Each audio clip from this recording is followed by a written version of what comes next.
Hello, it is now 2 p.m. Eastern Time. You have joined the Justice and Mental Health Collaboration Program field-wide webinar on addressing the needs of people with brain injuries in the justice system. To allow for additional sign-ins past the hour, we will be starting this webinar in a few minutes.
Good afternoon. Thank you for joining today's Justice and Mental Health Collaboration Program field-wide webinar on addressing the needs of people with brain injuries in the justice system. My name is Ethan Kelly, and I am a Senior Policy Analyst at the Council of State Governments Justice Center. I will be moderating today's webinar, which is hosted by the U.S. Department of Justice, Bureau of Justice Assistance, BJA, and the Council of State Governments Justice Center.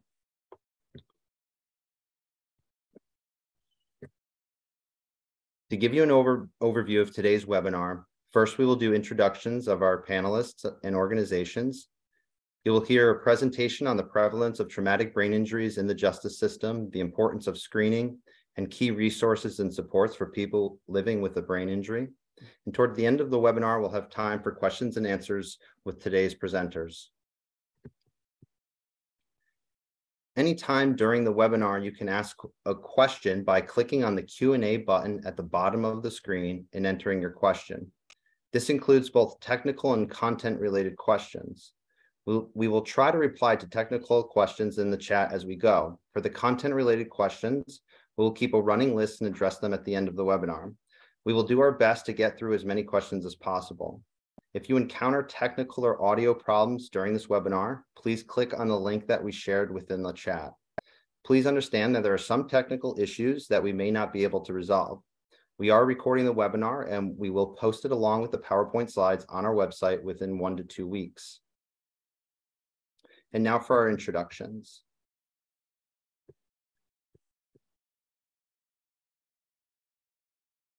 Judy Detmer has been working in the field of brain injury for 30 years. Ms. Detmer is currently the Director of Strategic Partnerships and a Technical Assistance Lead for the Traumatic Brain Injury Technical Assistance and Resource Center at the National Association of State Head Injury Administrators, or NASHIA.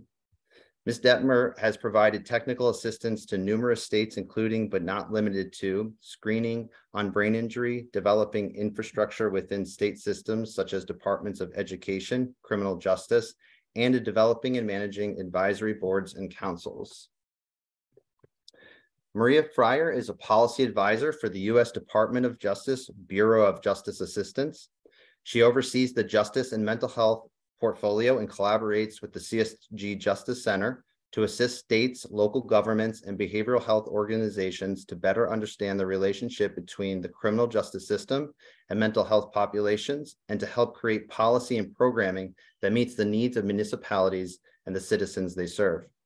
Fryer previously worked at the North Carolina Governor's Crime Commission, where she advised the governor's office on effectively addressing the needs of victims of violent crime.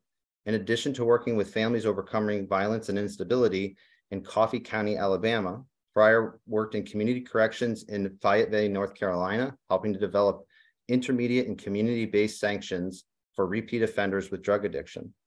She also served in the United States Army as a member of the Military Police Corps.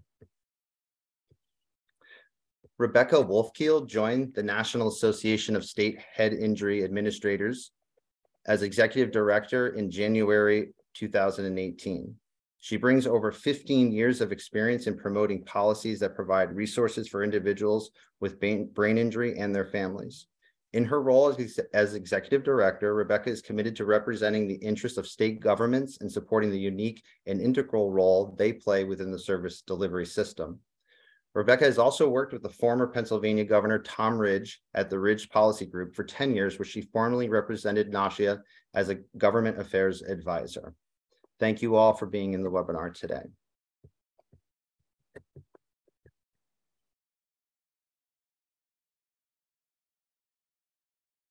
I'm going to give you some background on the Council of State Governments Justice Center.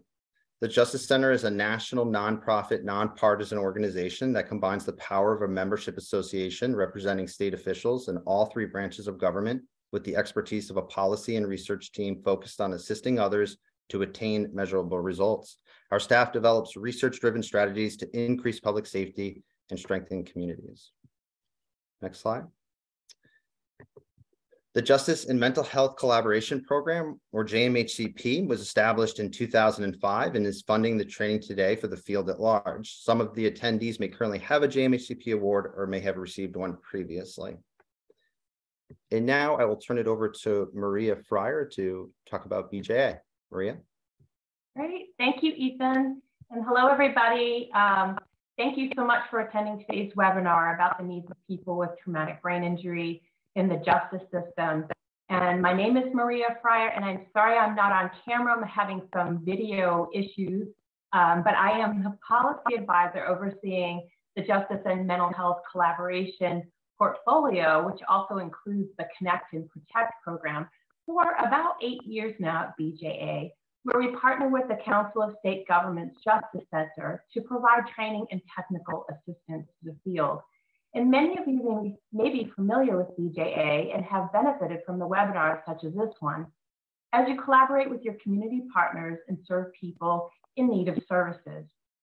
And as you do this work, BJA supports you through grant programs, policy work, national initiatives, and resource development. We are so encouraged to have such great participation today from the field as we work together to improve public safety through justice and mental health partnerships. And thank you so much for being here again today. Enjoy the webinar. Back to you, Ethan.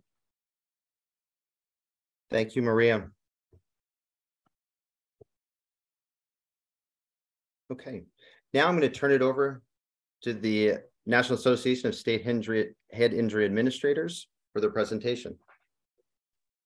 Thank you so much, Ethan, and thank you everyone at CSG and BJA for partnering with NASHIA on this webinar. We're very excited to talk to your community today. My name is Rebecca Wolfkiel, and I am the Executive Director of NASHIA. And our organization is a state trade association that represents state government programs that are supporting people with brain injury across the country. We were founded over 30 years ago by state employees who were building systems in their states to meet the needs of people living with brain injury and their families. And we've continued to grow since then. Next slide, please. We provide several services to meet the needs of the community and state government programs. First and foremost, we really are a resource, and we provide best practices and new information to not only state governments, but the partners that they work with to serve the community. I hope you'll check out our website. We have a comprehensive list of resources to support people working within the justice system and other systems as well that are supporting people with brain injury. We provide a lot of training and technical assistance as well, and really help connect folks, connect people in states, connect brain injury programs to other state programs, and also state to state, to allow states to learn from one another and really build on those best practices. And we do, as my bio referenced, we do have federal advocacy arm, and that's really focused on trying to advocate for additional funds and resources for those states to be able to meet the needs of individuals with brain injury living within their communities. Next slide, please. And so I think, you'll hear today that really brain injury and individuals who have been impacted by brain injury are everywhere within the community, and really whether or not that individual even recognizes it or not, there are, millions of individuals that are living with the impacts of a brain injury, and they receive services through a variety of systems. Many times it's not through the brain injury program right away. That family may understand that they need services, and they may enter a state government program through the employment, through the VR program. They may enter it through the veteran state program. And then of course, today we'll talk mostly about individuals that are entering the government through the criminal justice program. But what we really try to do is make sure that those brain injury programs in each state are available, and understand that they are they partner with those other state agencies, so that the criminal justice system, the employment system, the veteran systems, they all are able to support those folks in a brain injury informed way. Next slide, please. So with that, I am very pleased to turn it over to my colleague, Judy Detmer, who is going to speak more comprehensively about how to better identify and serve folks living within your communities that you're serving. Thank you. Thank you. It's great to be here with all of you. As Rebecca said, we'll be covering a lot of different things, but I just want to say from the start that if you have questions that we can't get to, or you want more training, please just reach out, because we're always happy to chat with you all. This is a particular area of passion for us at NASHIA and me personally. So our learning objectives today is to help you gain an understanding of the prevalence of brain injury in the justice system specifically, learning about the importance of screening and accommodating for brain injury using a person-centered approach, and learning about resources available to help you support individuals with brain injury within your systems. Next slide. So let's just start by getting us all on the same page about definitions, because there's several definitions of brain injury out there. Acquired brain injury is kind of that umbrella term that covers both traumatic and non-traumatic mechanisms of brain injury. So a lot of times we hear the term traumatic brain injury, but there's also mechanisms of brain injury that are non-traumatic in nature by definition. And those would be like a stroke, a tumor, lack of oxygen to the brain, or an infection as examples.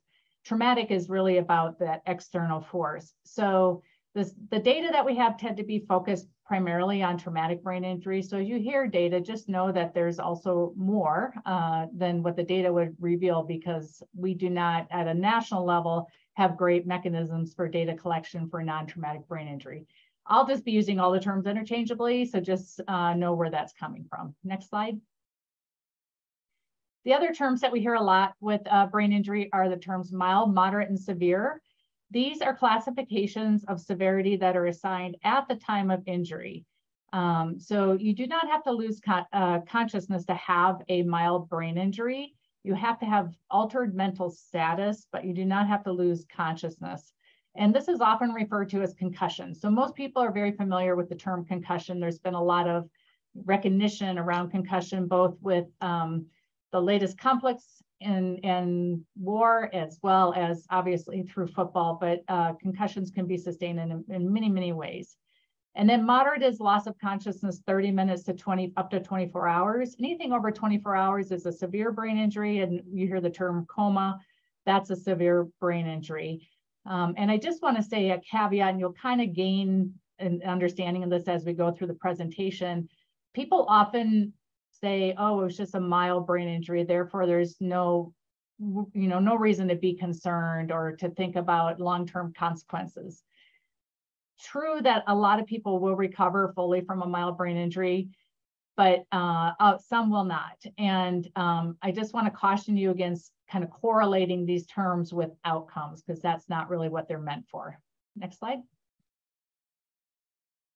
So we're going to talk a lot about mild brain injury, actually, because those are the ones that go undetected, unidentified, and undiagnosed. And they're the ones that oftentimes you're seeing in a justice setting because there was not maybe proper support in place. So 75% of TBIs are mild, given all TBIs that are identified. 90% of concussions are not even associated with loss of consciousness. So that's that part I was talking about earlier. And the other thing that's tricky is that sometimes symptoms develop later. And so people have kind of lost track that it could be related to that brain injury. Additionally, people are not often treated in an emergency department or at all. 90% of mild TBI will go unreported. And the other thing is that it's not visible on a CAT scan or an MRI. Concussion or mild brain injury is a chemical interaction. It's not something that you can see often. If you see it on a CAT scan or MRI, it's because there's a brain bleed or a hemorrhage of some sort or hematoma. The other issue around brain injury, as probably all of you have experienced, is that it can mirror other disabilities and conditions. And we'll talk a lot in a bit about kind of that co-occurring concern with brain injury and behavioral health specifically. Next slide. So as I mentioned, most individuals with one uncomplicated mild, so uncomplicated means that there wasn't a bleed or a hematoma, they'll go back to baseline. And so a lot of people listening to this presentation, myself included, have likely had mild brain injuries. Concussion is very common. So if you play sports, if you're active, for millions of reasons, we can sustain brain injury. In our aging population, it's falls. A lot of us will be able to go back to baseline. So we're concerned about identifying those who have long-term effects from brain injury, although understanding the history of brain injury, whether there was an effect from the first one or not, is important as well, because people who sustain brain injury often will sustain a second or third. So two significant reasons why mild brain injury can result in lasting impairment, aside from the hematoma or bleed, as I mentioned before, is repeated exposure. So think of individuals who have experienced intimate partner violence, abuse, maybe were in combat, played sports. Those are folks who have maybe had repeated exposure and multiple mild brain injuries. And when we have multiple mild, oftentimes we see issues more long lasting.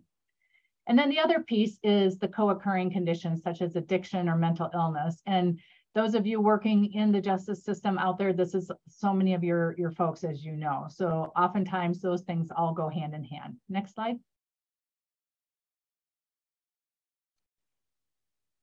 There's a couple of slides here that just give you a little overview of what can kind of change after brain injury. I just want to, again, a caveat here to say that these are hallmark symptoms. They are not everybody's going to have all of these things, but just to give you an idea of what we can see following brain injury in terms of physical changes, you can see coordination, visual deficits, or other physical challenges. So maybe unsteady gait, poor eye-hand coordination, poor eye contact, blurred or double vision, seizures, or deaf of hard of hearing. And I just want, as I go through this list, think about people who are undiagnosed who are in your systems, because oftentimes the output of brain injury, the behavioral effects of brain injury, get people in trouble. If we think about law enforcement, someone who has slurred or slow speech or an unsteady gait can sometimes get misinterpreted as having being drunk or having some kind of substance on board. So just kind of have that lens as I go through this. Next slide. Some of the cognitive changes that you might see are short-term memory loss. Typically long-term memory is intact, but when we have memory loss, we have trouble following directions, providing requested information, making appointments, etc. Processing in terms of what you're taking in, so understanding what's being said, and expressive in terms of being able to say being able to communicate what you're thinking and trying to get across. So that tip of the tongue kind of syndrome. Problem solving. So this is a big piece as we look at the justice system.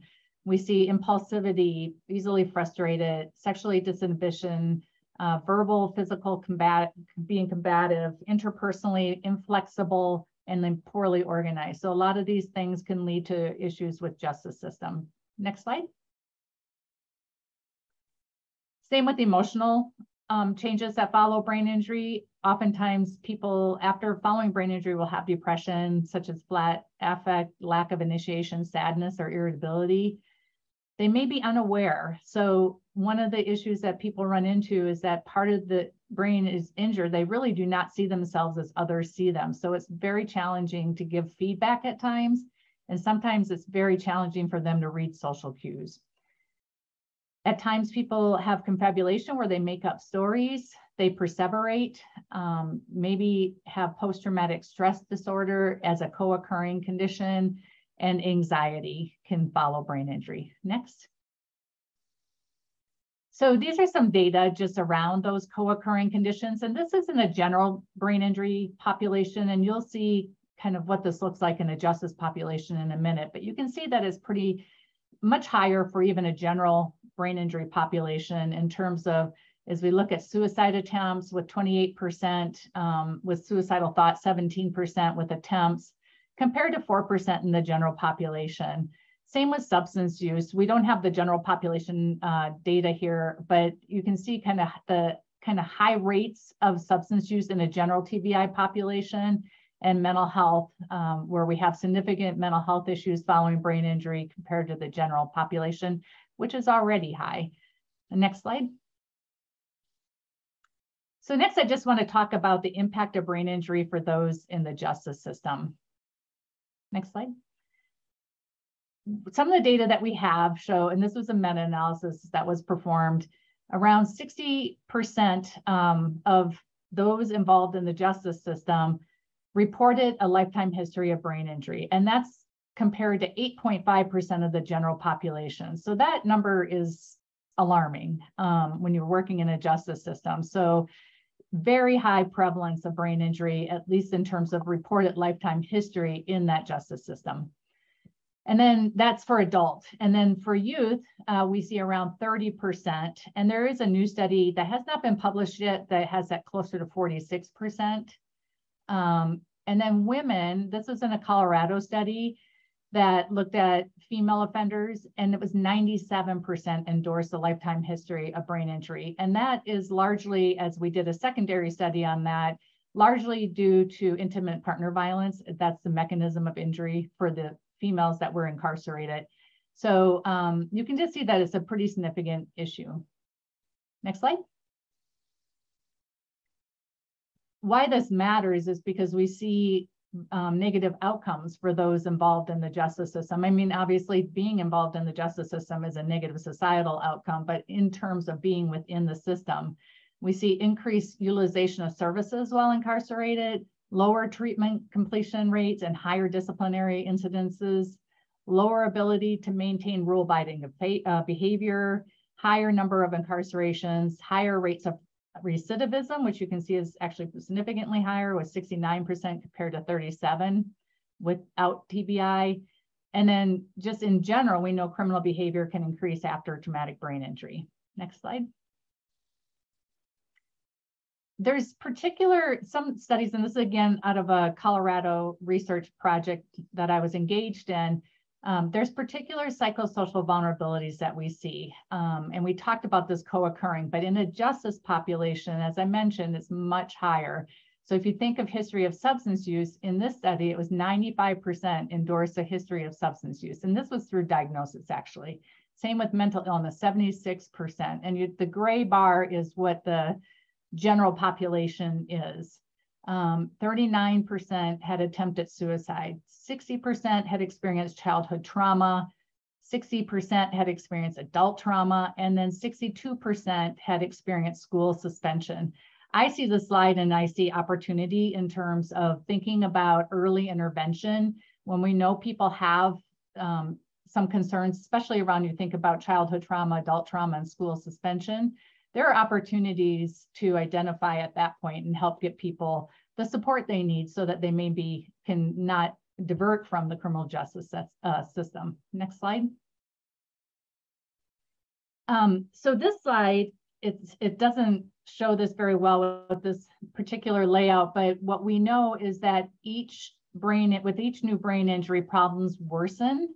And so just kind of giving you an example, with depression, if you have no brain injury, your likelihood of having depression is 30%. If you have one brain injury, that goes up to 45%. And if you have more than one brain injury, then it's up to 58%. And it kind of goes across all of these issues that you're seeing in the boxes that are laid out for you. So that perfect kind of dose response.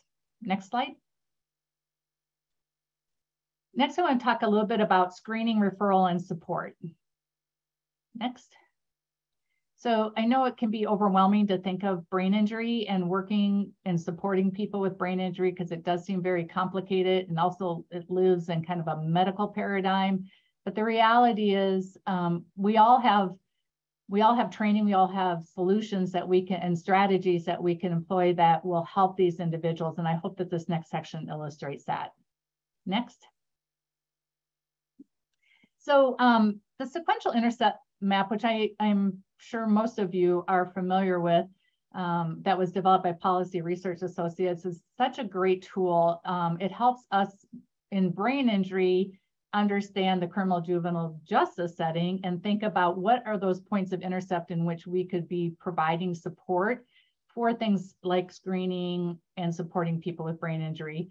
Hopefully in the justice setting, it helps you all think through too, if you're at intercept 0, what are the things that you could be doing differently maybe to support someone who you may be engaging with who has a brain injury, all the way up through community corrections and re-entry. So there's just, as we walk through kind of these strategies, thinking about whichever point of this intercept model that you might be sitting within as a way to think about what of these strategies could you implement in those settings. Next slide. So the solutions that we have related to supporting someone with a brain injury, it starts with things like this, where you're being trained on what brain injury is. We talk about screening for brain injury, and hopefully that reason is somewhat clear after you see those data. A lot of people go undiagnosed. Screening for impairment, so you understand how to support the person. And the key is to adjust those supports to address the impairment. And then there are referrals you can be making to community supports related to brain injury. So I know, if again, thinking about that intercept model, not every intercept can implement all of these solutions, but hopefully every intercept model or every intercept in the model can implement some of these solutions. Next slide. So I'm gonna start with screening. And it's just, I've been in brain injury a long time, as was mentioned in my bio, and it's not a new discovery that we need to be screening for brain injury in the justice setting, but it is very slow to be happening.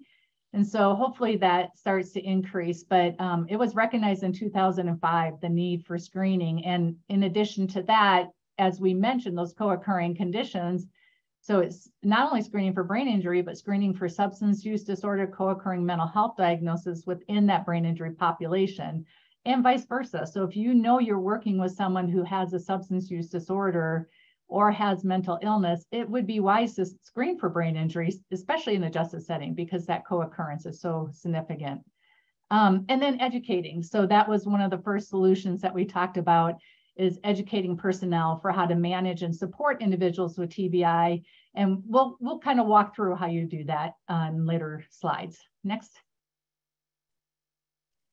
So screening tools, and when we talk about screening, we are not talking about diagnosing brain injury. I want to be really clear about that. Really, it is literally just screening for potential of brain injury and screening for that lifetime exposure to brain injury. And so there are various tools out there. Our recommendation are to use those tools that are cost effective and easy to administer given the both financial resource constraints and also just in general time resource constraints in the system. So some of the tools that you could consider, excuse me, is the Ohio State University Traumatic Brain Injury Identification Method. This is the one that is most widely used in the justice system. There's also the Traumatic Brain Injury Questionnaire, Brain Injury Screening Questionnaire, and Brain Check Survey. And that one, the last one is specific for youth 5 to 21. Later in the PowerPoint slides, there is a link to where you can find these. So that'll be provided later. And you all will be getting a copy of these slides. So that'll be available to you. Next. So the lifetime history screen is really the first step. And the thing about that is that most of them do not get into any information about current impairment. They literally simply give you a picture of, has someone sustained a brain injury in their lifetime? So we often recommend that you do a screen for impairment in addition to that lifetime history screen so that you have a sense of what you can do to adjust to support that person.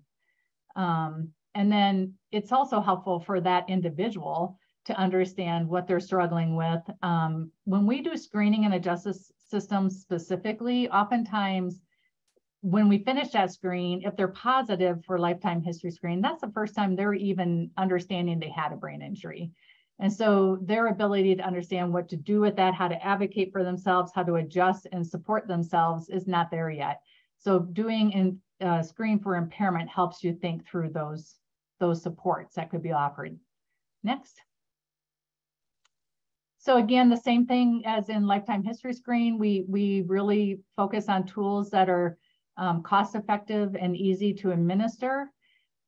There's two approaches to screening for lifetime history. The first one that I mentioned here is self-report, and I'll talk about a tool that can get to that. And then the second is neuropsychological screening, not evaluation, but screening, which is much more cost effective and much briefer than a full neuropsychological evaluation, and a good first step before you would refer for a full evaluation. Next. So neuropsychological screening is focused on, again, it's kind of the objective way to look at what are the impairments the person is struggling with. Some of the instruments that have been used in justice settings are the automated neuropsychological assessment metrics, the core battery, the neuropsychological assessment battery screening module, and the repeatable battery for assessment of neuropsychological status, the R-bands.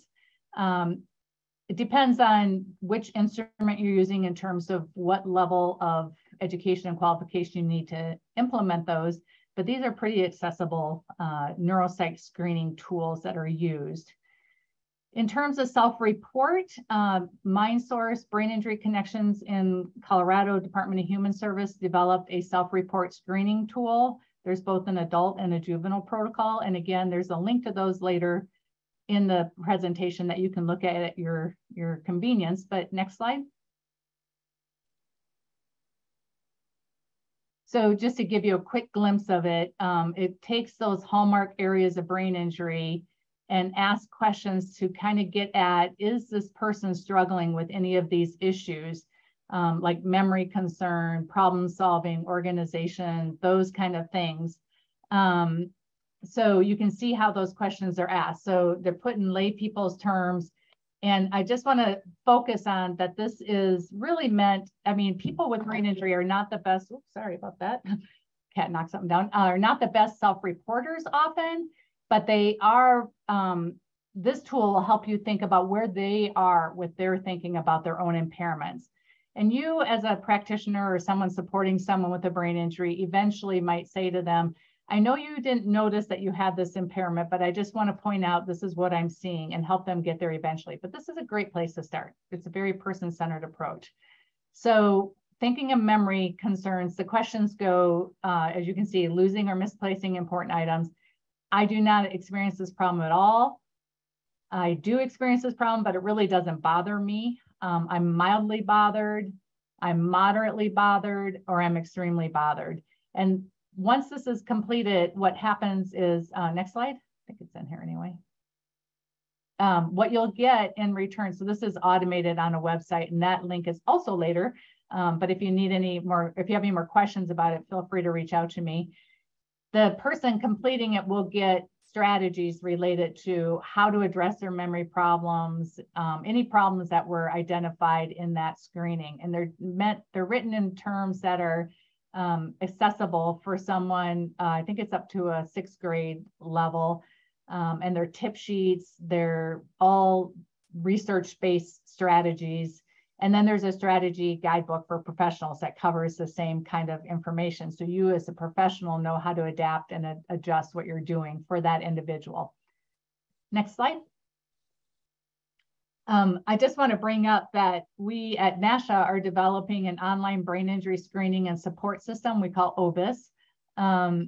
It's the same kind of concept. It takes a lifetime history screen and couples it with the screen for impairment, but it's done in a self-report, self-administered way online. So same kind of idea, though, that the person would get back the strategies. We're partnering with Ohio State University to use the traumatic brain injury identification method, and MindSource Colorado to use the symptoms questionnaire. So that's just an automated way to do it. If you have questions about that, again, feel free to reach out. Next slide. So I guess the big thing is the so what. So we know someone has a brain injury. What are we going to do about it? And as you can tell, just based on what I'm talking about, these steps kind of lead up to each other. So you now understand someone has a lifetime history, you're screening for impairment. And the idea then is to adjust and accommodate based on what their impairments are to help them to do better. And I think the big mission that we have is to demystify brain injury for non-brain injury professionals. The key is that we're not treating brain injury. We're not asking you to treat brain injury, but what we're asking is that we support them in the context of their brain injury. And you'll see some of the simple strategies we talk about and how that will empower you as a professional, but also empowers the individual with a brain injury, their family and their families to, be able to support themselves. Next slide. So the key to the strategies is that they should be easy to implement and appropriate to the environment. I mean, you all represent folks working in justice systems from the most restrictive environment to the least restrictive environment. So the strategies have to reflect your own environment and what's feasible to implement.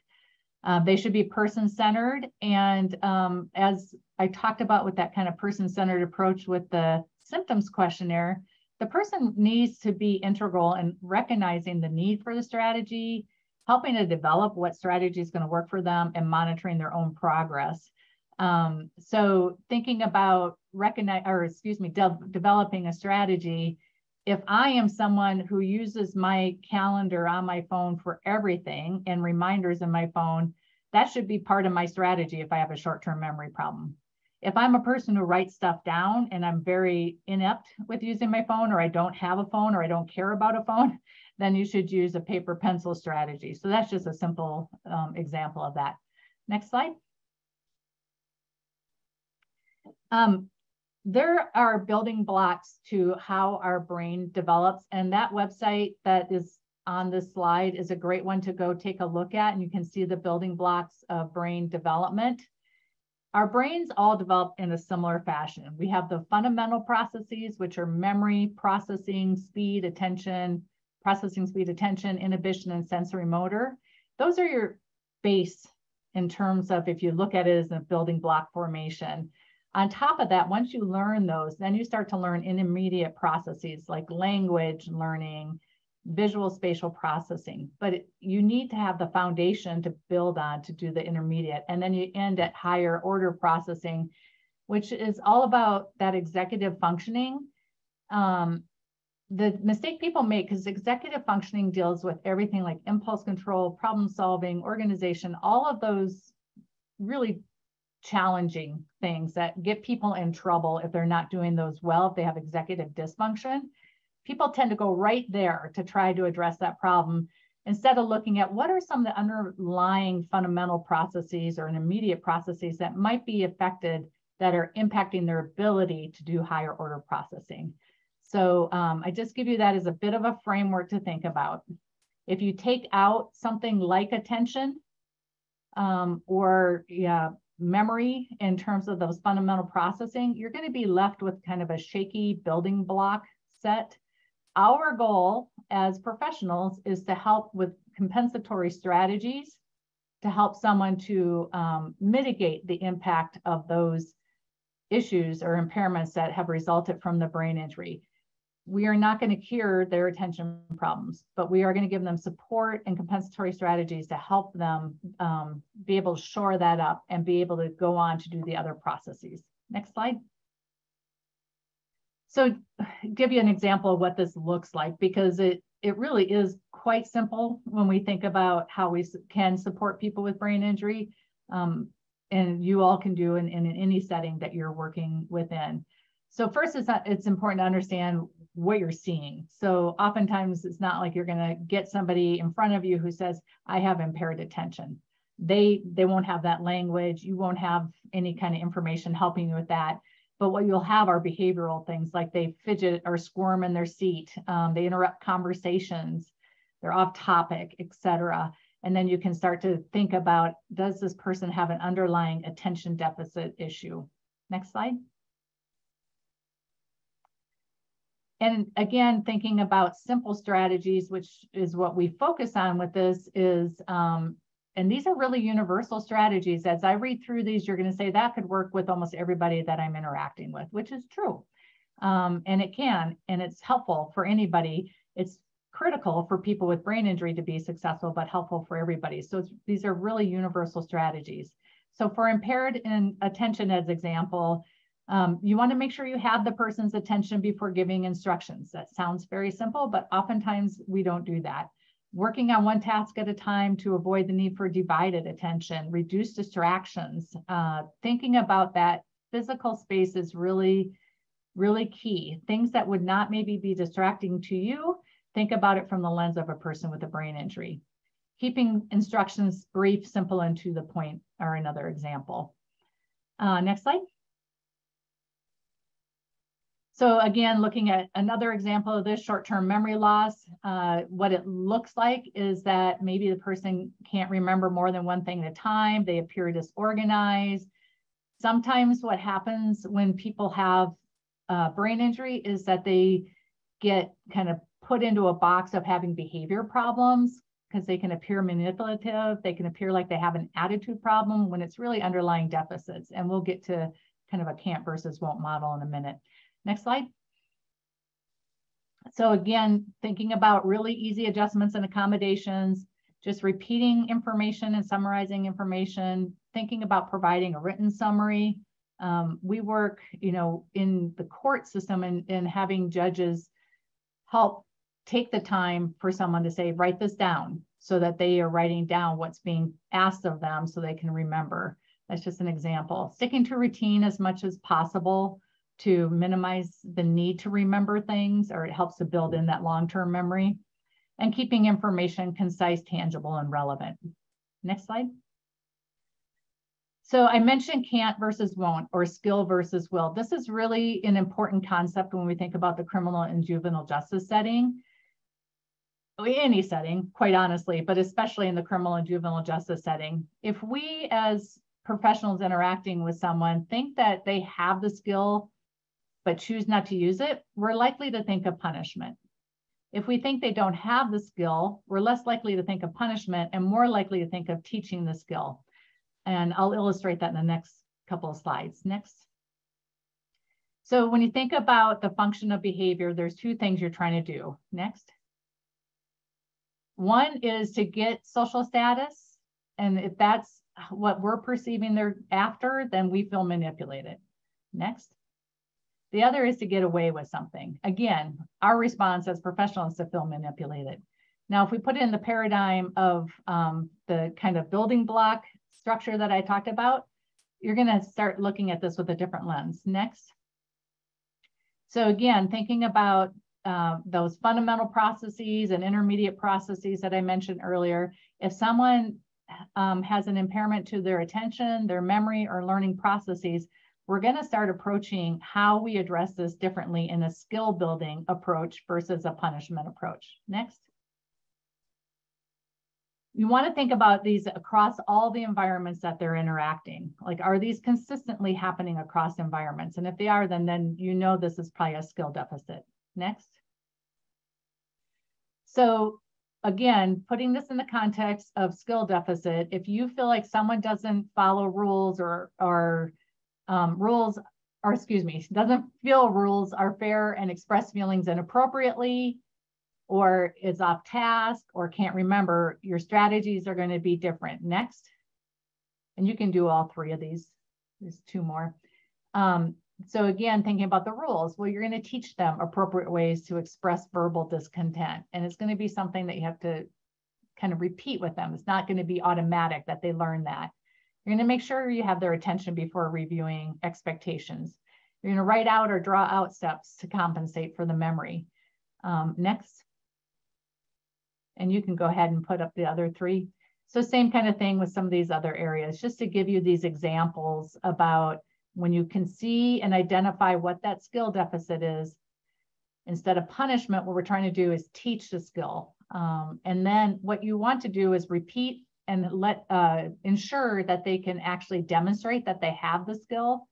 Once they do that consistently, and I'll use an example, if I am a probation officer and I'm working with someone and they show up to their appointment after we develop a calendar system, et cetera, then once we know they have that skill because they're showing up consistently month after month, then if they fail to show up, then you might be thinking about, okay, was this willful behavior? And now is there a consequence that we need to put into place because they willfully did not show up for their appointment? So hopefully that's making sense. Next slide. The last piece too, when we think about, well, it's not necessarily the last piece, but when we think about supports for people with brain injury, I mentioned earlier that especially in the justice system, but for people with mild brain injuries who are struggling, oftentimes screening is going to be that first time that they recognize they have a brain injury, and that first time that they're going to be faced with, okay, what does this mean for me? So when we think about screening and adjusting supports, a piece of that is providing those psychoeducational supports. And the big message we want to give to people is that they're not a broken person. There are ways for them to compensate for the deficits they're experiencing.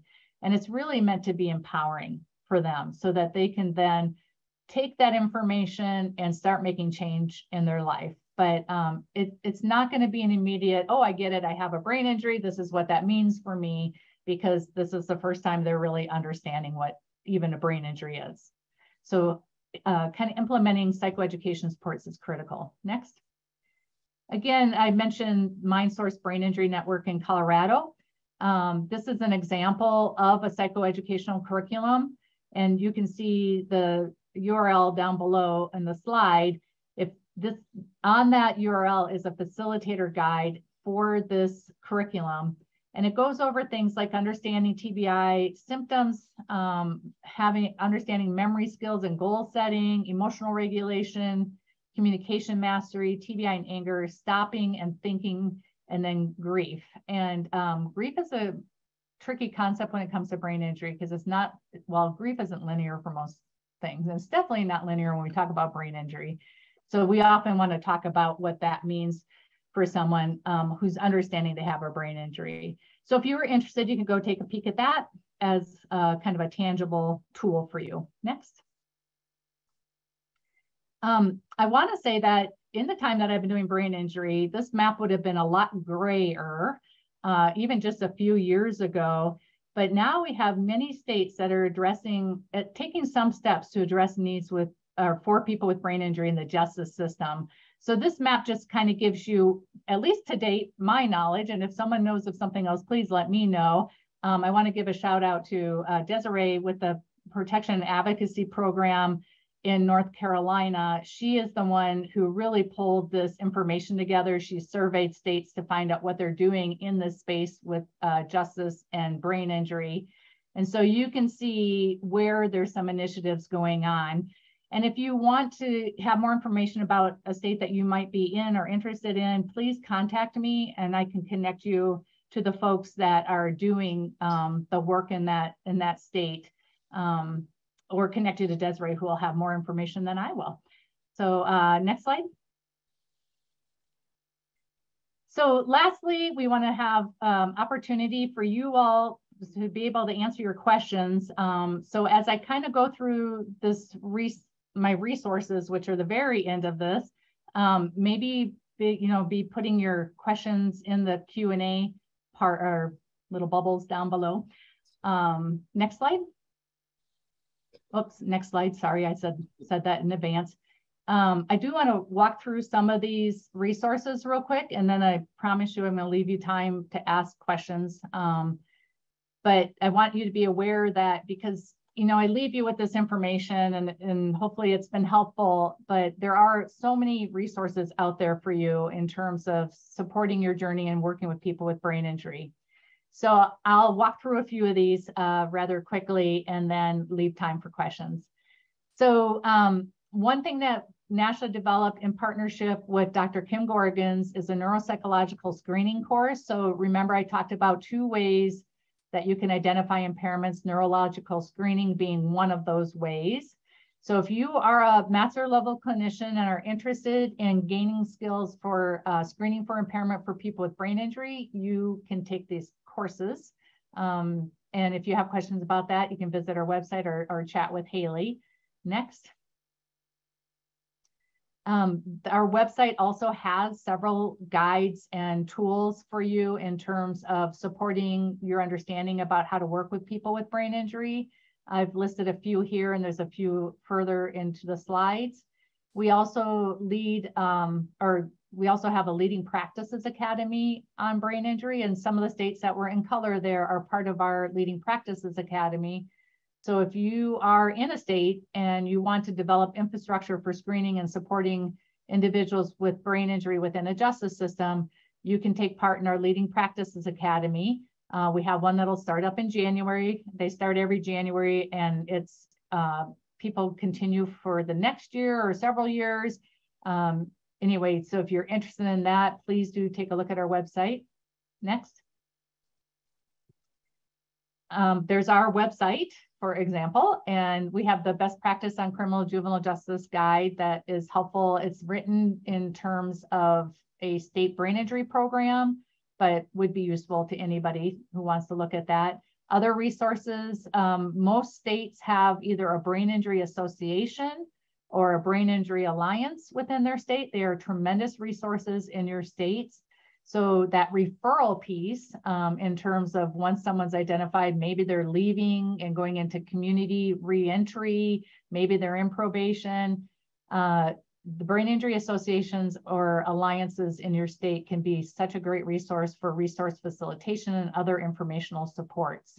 And if you go to those websites, you'll find the one in your state. Next slide. The lifetime history screening tool chart that I mentioned earlier is here. The information for the Colorado Symptoms Questionnaire is here.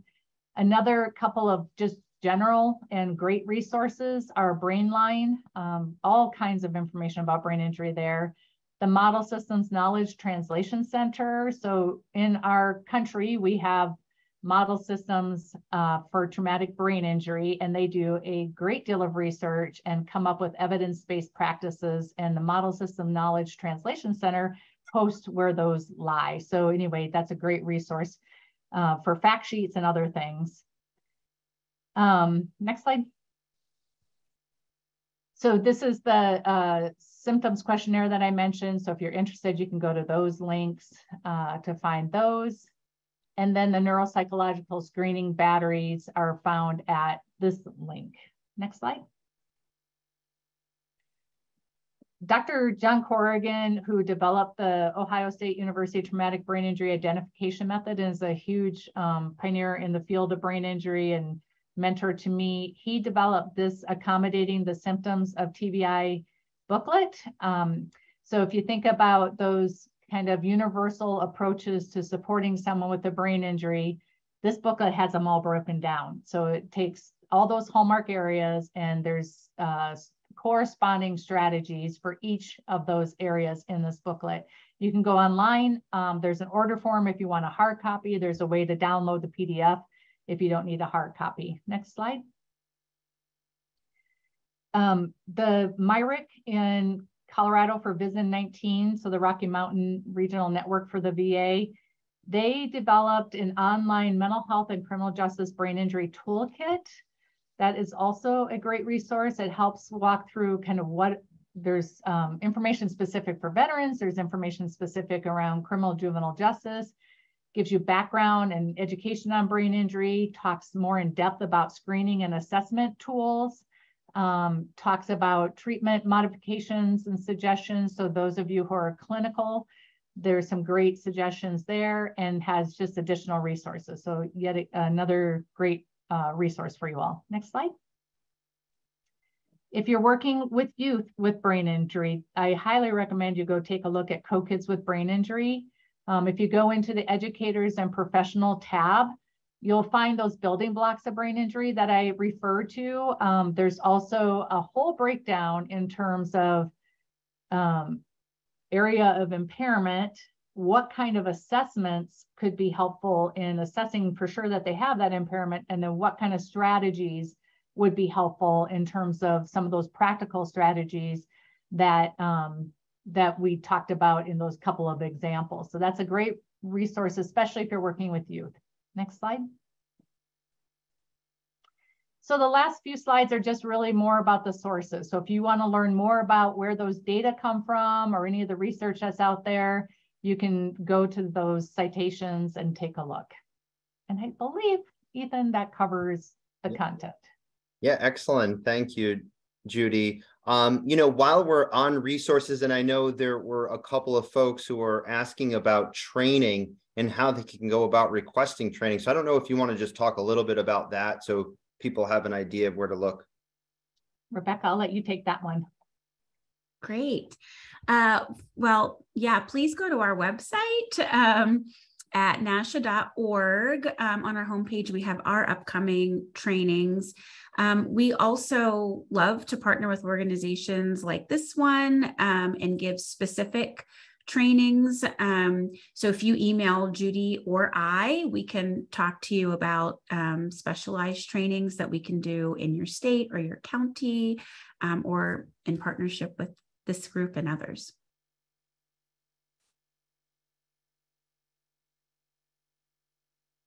Excellent, thank you. So we'll start with some questions. So let's see. How can you tell later on if there are effects from a minor brain injury? That's such a good question. And that's the tricky part about brain injury, is that the diagnostics, unless it's right after the injury or if it's moderate or severe, are really tricky. So there's a few ways that you can tell that. One is by doing the screening that we mentioned. It's not going to be a perfect, you can't say for sure that history of hitting their head or having those concussions led to these behaviors and these impairments, but it helps you build that puzzle. So you can kind of put those pieces in place to say, oh, it looks like maybe that there could be a history of brain injury and maybe their memory impairments related to that. It's an imperfect science, but it at least gets you started in the right direction of figuring out what are the supports the person's going to need. Because really what it comes down to is whether short-term memory is caused by a brain injury or caused by chronic alcoholism or caused by some other issue, there has to be strategies put in place to help them compensate for those things. So that's one way. The other more sophisticated ways are looking at those neuropsych screening. And a neuropsychological evaluation is the gold standard in terms of understanding what impairment someone is struggling with following a potential brain injury, even years down the road, because it really looks at kind of those cognitive impairments, behavioral issues that come up late, or that, excuse me, maybe come up immediately, but are being identified later. Excellent. And actually, so a follow-up to the neuropsychological evaluations, this person asked whether the evaluations themselves are enough to support placing clients or having them be accepted by assisted living, nursing homes, utilizing any outcomes or diagnosis. That question depends on the system itself, unfortunately. It depends on what the requirements are for each system, but yeah, typically, like I'm going to use Division of Vocational Rehabilitation. If someone comes in with a neuropsychological evaluation that says that they had a history of brain injury and have these impairments, they're going to be eligible for those supports. Most places, if you have a neuropsychological evaluation, will accept that in lieu of a medical diagnosis if you weren't identified or diagnosed at the time of impairment.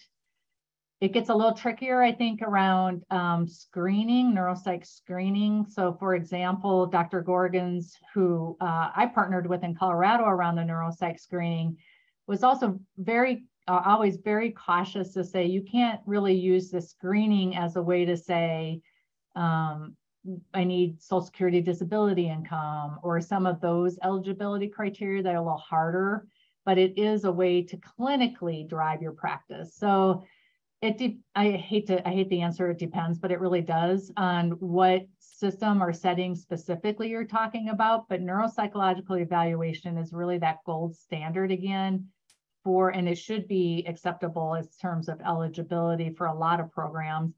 And many programs, like I think about our brain injury alliances or associations or some of the other community-based programs, will accept OSU TBI screening or a lifetime history screen coupled with self-report impairment or a neuropsychological screen. So if I didn't answer your question, please reach out to me and I'll get into the weeds with you a little bit more on particular settings and help you find people in your state that can help guide that answer.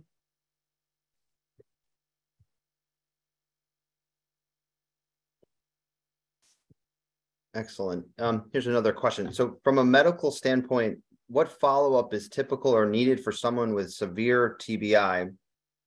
Should the follow-up be ongoing even if they are not exhibiting clear symptoms? And what resources should family members be given at the time of discharge if their loved one has suffered a TBI? Okay, let's see if I can remember all that. That's my challenge. I can repeat if you need me to, let me know. Okay, perfect. Sure. In terms of severe brain injury, oftentimes people who have had a medically severe, and just remember those are those kind of classifications assigned at the time of the injury. But if they've had a severe brain injury, meaning they experienced coma or were unconscious for 24 hours or more, oftentimes they're identified, the support's going to be in place. So what that can look like is working with neurologists, working with rehabilitation specialists, having medical doctors on board on your team to really monitor and provide that support as they recover from their brain injury. A lot of people with severe brain injury will have lifelong impairments that may require medical attention. Sometimes there's paralysis or other physical disability that accompany brain injury. And what we also know about severe brain injury is it is considered a chronic condition, or it's becoming more aware that this is a chronic condition and not a static condition. So if someone has a severe brain injury and maybe they've done rehab, maybe they plateau in terms of where they're at in function, but as they age with brain injury, oftentimes we see a decrease. So then you have to kind of keep monitoring and supporting someone with those kind of medical needs and rehab needs lifelong. The challenges, and I'm not going to get into a political thing here, but I will mention that insurance doesn't tend to cover lifelong supports. It really looks more at that acute rehabilitation. But so if I have a family member who has a brain injury, I'd be advocating for that kind of support and that monitoring ongoing. So was there parts that I might have missed, Ethan? I'm not sure if you answered this. The other part I see is in terms of family resources. Did you answer that? I didn't say family resources, but the brain injury alliances and associations are great resources for family members. Also, I think, if you're working with the rehabilitation team, ensuring that the rehabilitation team is communicating with the family and bringing them into the treatment, because family members tend to be that ongoing support once someone's being discharged from acute settings. But I would say the brain injury alliances and associations are a pretty significant support for family members, and rehab centers often have social workers and family people who support the family as well.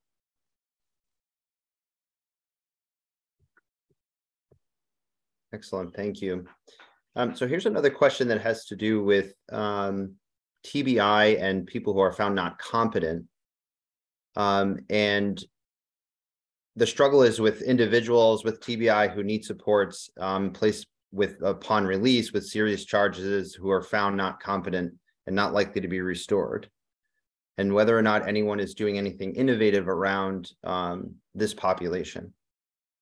I'm hoping that there's people in the audience who might be able to chime in the chat on this.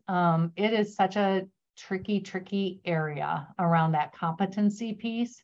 I do know that a few years ago, I'm in Colorado, and so a lot of my references tend to be from Colorado, but a few years ago, Colorado underwent a pretty big overhaul in terms of how they look at behavioral health supports. And there was some work specifically to look at what are the best practices around competency and brain injury.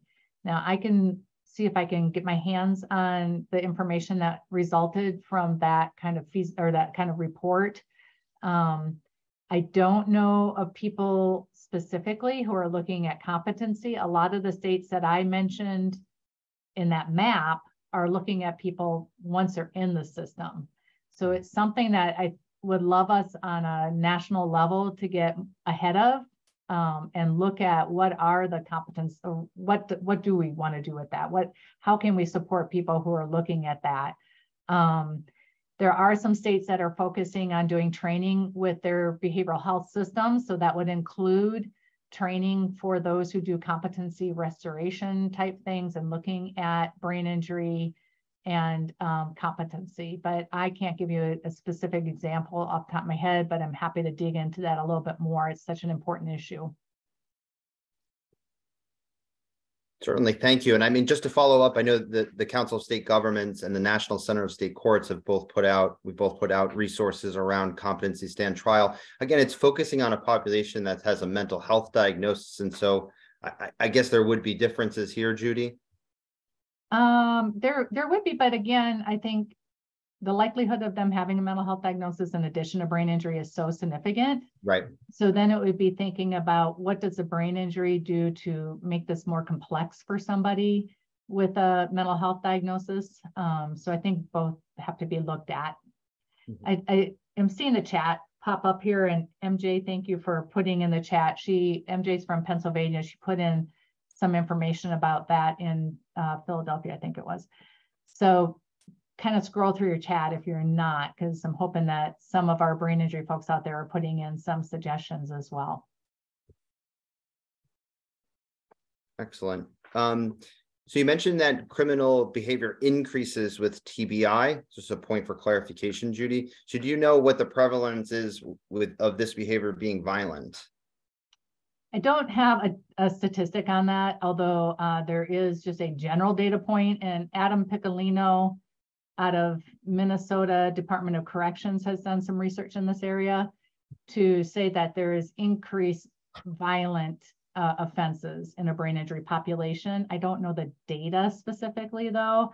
The work we did in Colorado also showed that in terms of offenses, the people that we were identifying as had brain injury were classified as higher risk than those without brain injury, and higher risk for violent offenses. So there is a correlation. Unfortunately, I don't have a specific data point for you.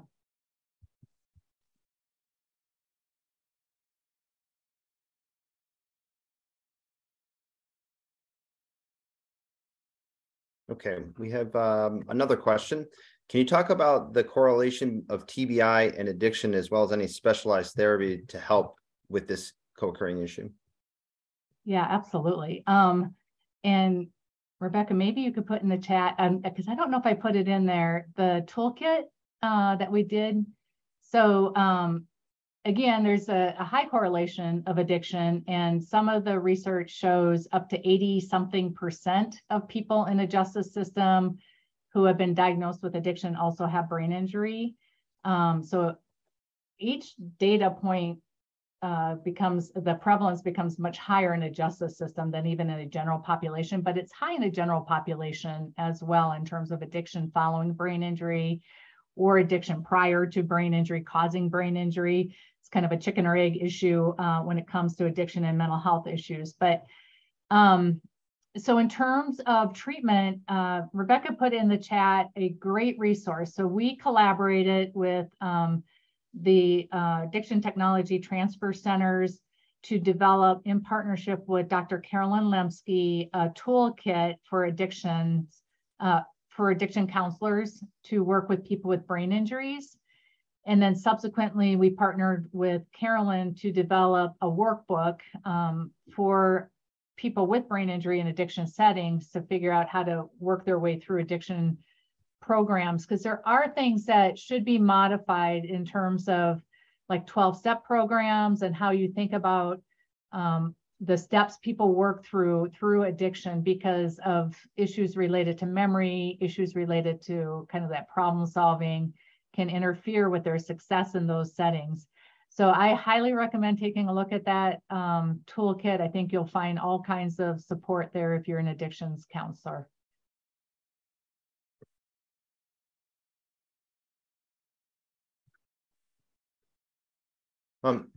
Judy, here's a question. In what circumstances should we refer someone to a neurologist?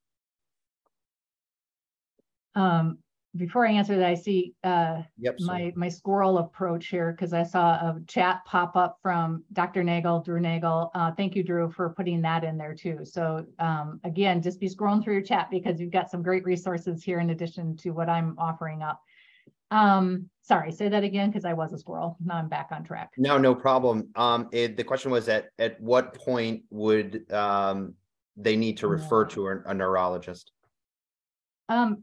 Immediately following brain injury, you should likely see a neurologist, but especially if you have ongoing headaches, if you have seizures or something physiological of that nature going on, where you might need medication to help control and support those co-occurring conditions from the brain injury. When it comes to behavior, I just want to say this point because a lot of people think of neurologists versus neuropsychologists for the wrong reason. So neurologists is really looking at the physiological piece to brain injury, and they're an important player in terms of that kind of immediate, like neurosurgery, neurology, immediate recovery and treatment of especially moderate or severe brain injury. And then they're also an important player in terms of, like I mentioned, seizures, headaches, those kind of things, where they're not as, this not their role is to look at kind of those behavioral outputs of brain injury that I've been talking about today. So in terms of thinking of short-term memory loss, problem solving, organization, a neuropsychologist is going to be a really good resource for those kind of things, or a trained clinical psychologist who understands brain injury.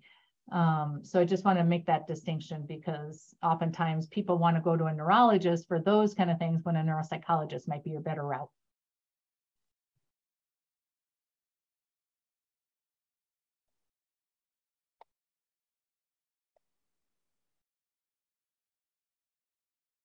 Here's one more question from earlier, Judy, or somebody who's asking about any organizations or supports that help people navigate the criminal justice, such as specifically the court process and how complicated that could be. Yeah. You know, it's going to be a little bit state by state in terms of brain injury and the court process. Obviously, there are, and those of you working in the justice system know who those advocates are that help people just navigate the system generally. But again, I would suggest your Brain Injury Alliance or association would be a great place to start. And if you are in a particular state and you want to know your resources in that state, please do follow up with me because I can see if there's someone in your state that can help navigate that. But the brain injury alliances and associations have advocates, they have resource facilitators who can help navigate some of those systems. What about the P&As, Judy? Oh, that's a great point. Protection and advocacy organizations in your state. So a lot of them are referred to as disability rights organizations. They're another one who are very savvy about court systems and can help navigate some of those with people as well. Thanks, Rebecca.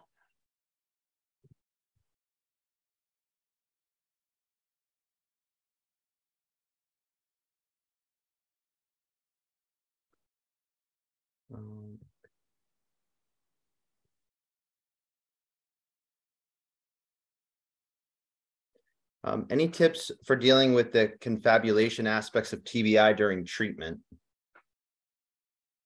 I really want to put someone on the spot who I know is listening because I am not a psychologist. Drew and MJ, I know the two of you are in the audience because I've seen your chats pop up. Would you mind putting in the chat some suggestions on that? I mean, my kind of more layperson's understanding of that would be to really help them, like if they're, if you find that's happening, help them with the narrative and reminding them about what the story is. And I see that Drew popped in here. Thank you, Drew. So he was saying, think of confabulation on confabulation as, wow, God, I gotta get my thing bigger here. Think of confabulation as a form of memory impairment.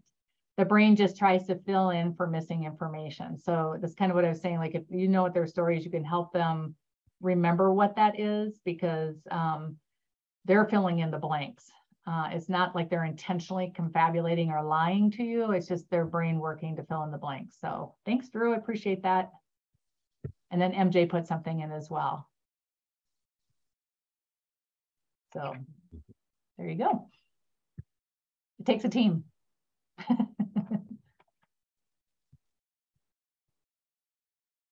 Then we have one more question here that came up about what should someone do if they've never had a traumatic brain injury, but is exhibiting memory problems, attention issues, restlessness, etc.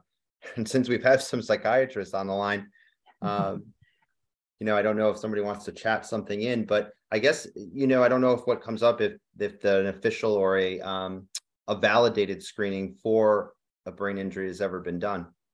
Well, I will say this, if you do a lifetime history screen for brain injury and it comes up negative, but there's really no incident that they've reported, there's no history of exposure to brain injury, and they're having some of these issues that were just described, like memory or attention or other things, do not bark up the brain injury tree because there are many other issues that can cause that. Someone might have, you know, Alzheimer's or dementia or attention deficit disorder or different issues that can cause some of the same, like we talked about earlier, effects. You really have to have that reported history of brain injury to go down the rabbit hole of brain injury. So I would say a clinical psychologist is a good resource for understanding why there might be these underlying issues or concerns if there's no history of brain injury. And even it's always challenging because we're relying on self-report. And the problem with self-report is you have to remember to self-report. And part of the problem with brain injury is that you aren't a good self-reporter. So a good clinical psychologist, a good neuropsychologist, especially if you can have access to a neuropsychologist, can help kind of ferret out a little bit if there might be something degenerative going on. That's the concern I have, is that if there's a degenerative process going on, you'll want to know it's degenerative, if that makes sense.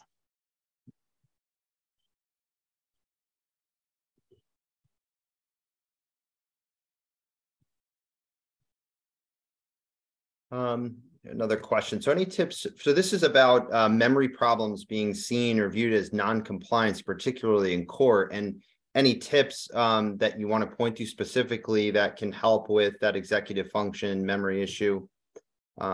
Yeah, and we can, well, actually, if you go to the NASHIA website, you'll find that guide for clinicians and criminal juvenile justice professionals about strategies for how to support these different areas. again, it's really thinking about applying strategies. So if someone has memory issues, and I'm going to use the probation appointment example again. I would say sometimes I've heard that people feel like they're doing too much hand-holding, or they're helping the person too much, and that they're not invested in the work that they're doing because they're not taking this seriously, because they don't remember it, or they don't come to the appointments. In reality, if someone does have short-term memory loss, you might have to write down their appointments.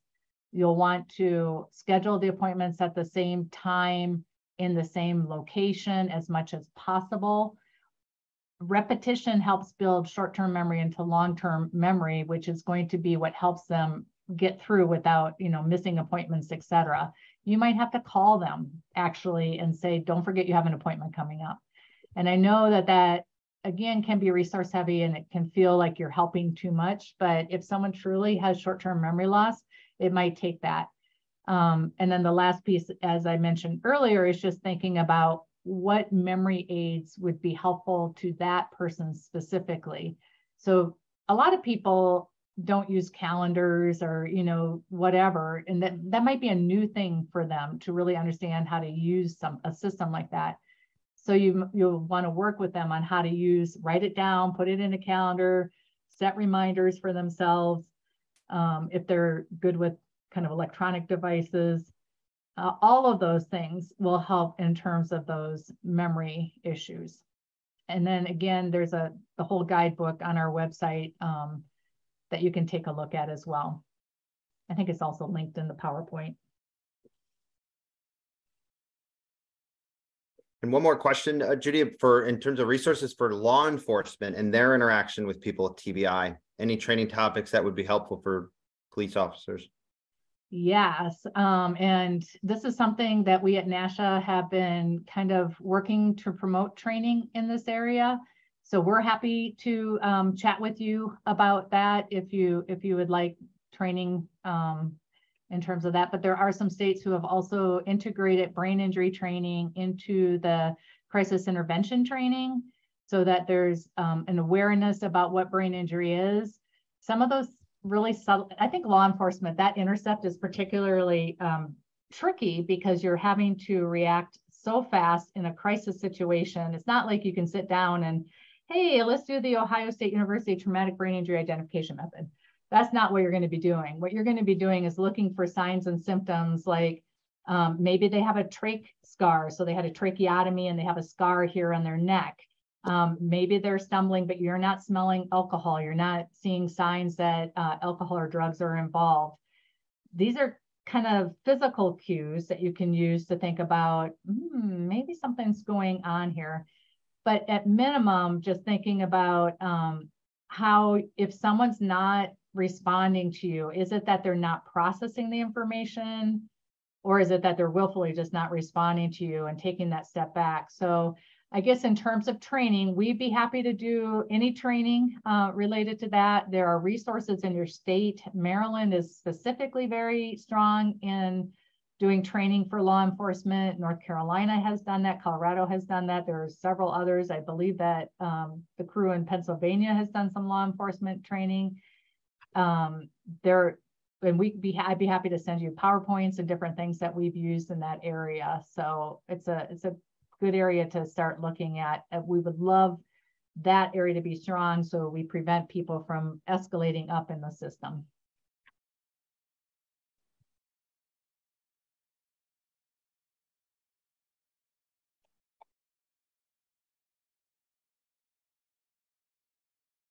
Okay, I don't see any other questions right now. I'm not sure if I had missed anyone's. Please feel free to type it in or take yourself off mute.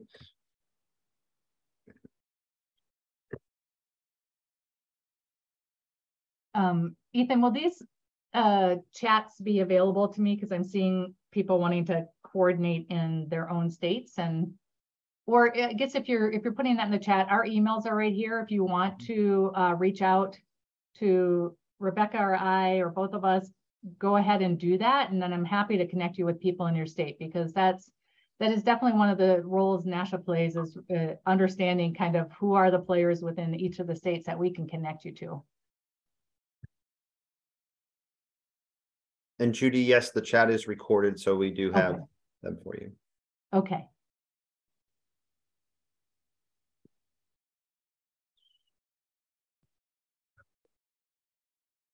Well, I do want to say a big thank you to our presenters today, and certainly to all of you who attended today. We know people are busy, so thank you so much for spending some time with us for this excellent webinar.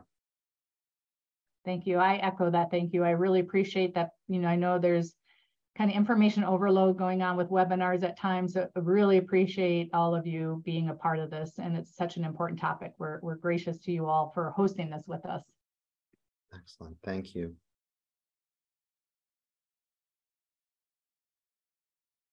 Well, if that's all, we can wrap up, and thank you all again. Thank you so much. Take care.